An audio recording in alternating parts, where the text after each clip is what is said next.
Hi, last time in the video, we started looking at Condercet and trying to find a way to deal with this problem where we have fundamentally a tie. Now remember, Condercet's method is really pretty simple. All you do is you take all the different candidates and you compare them one against the other. A really simple example would be, let's say you had a sports team, let's say a soccer team, and there were in a soccer league, and there are three teams in the league. There's the Reds and the Gunners and the hated Man U's. And so what we could do to decide who wins is we would find out who won the most matches. And basically what we'd have is each team would play all the other teams. Now, what would probably happen if we had a situation where one team beat all the other teams? It would be pretty easy to say, well, they're the champion. Now, what do you do when the teams don't do that?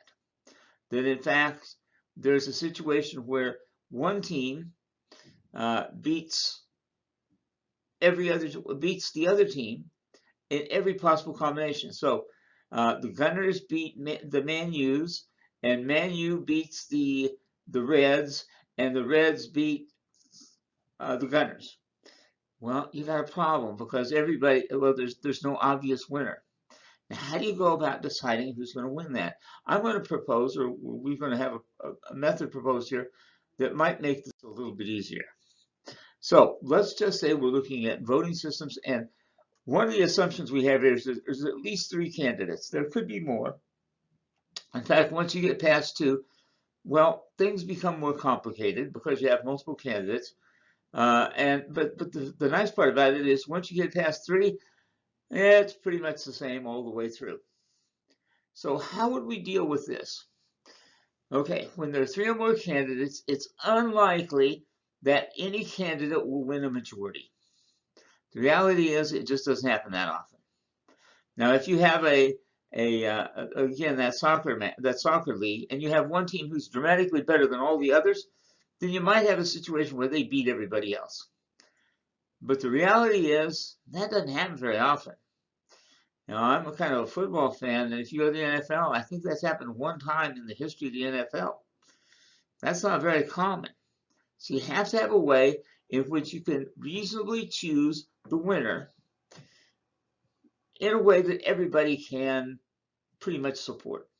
Now, there's a number of ways of doing this. We're going to look at three or four of them. And so let's start off down.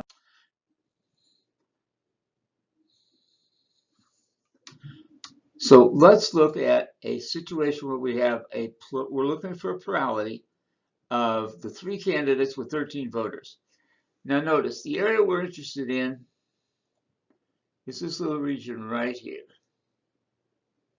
That's the group we're interested in. Now, the way this table works is I have 5 voters who said A is first, 4 voters said C is the best, 3 said B is the best, 1 says B is the best. So all we have to do is we have to look and see how many said A is the best candidate. Well, we got 5 voters right here that say that, so we got a total of 5. How many said B is the best candidate? Well, I got 3 voters here, and I got 1 more voter here, so they get a total of 4.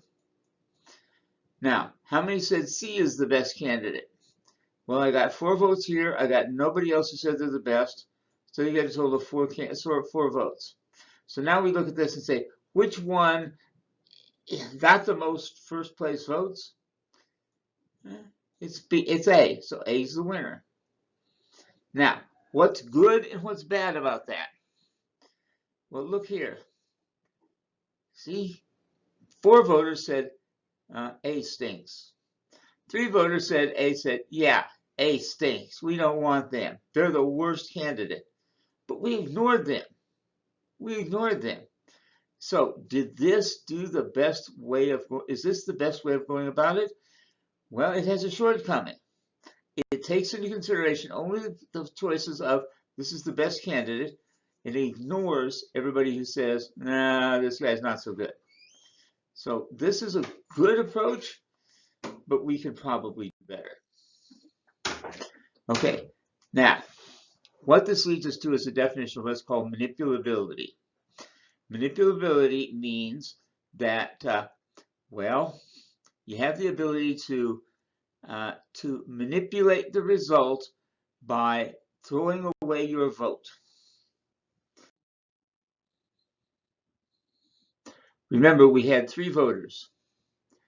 We had candidate A, candidate B, and candidate C. And let's say you ranked them and you said, I think A is the strongest. So I'm going to give it, I'm going to make A number 1, and I think B is 2, and I think C is number 3. But your buddy comes by and says, listen, I don't like B. B's, I'm sorry, you know, I got a beef with B. So you can demote B. You can degrade B's chances by simply going here and making a minor little modification of your votes. So what we're going to do is we're going to go in here and we're going to get rid of number 2, and we're going to make this one number 3. We're going to make this one number 2, and this one number 3. Now what does that do? Well, that drops B down a level. What that does is it lets you manipulate the vote. Okay, so what you can oftentimes do is manipulate the entire election by simply finding the candidate you don't want to win and make sure they're the last one on the list. That degrades their possibilities. This is called manipulability.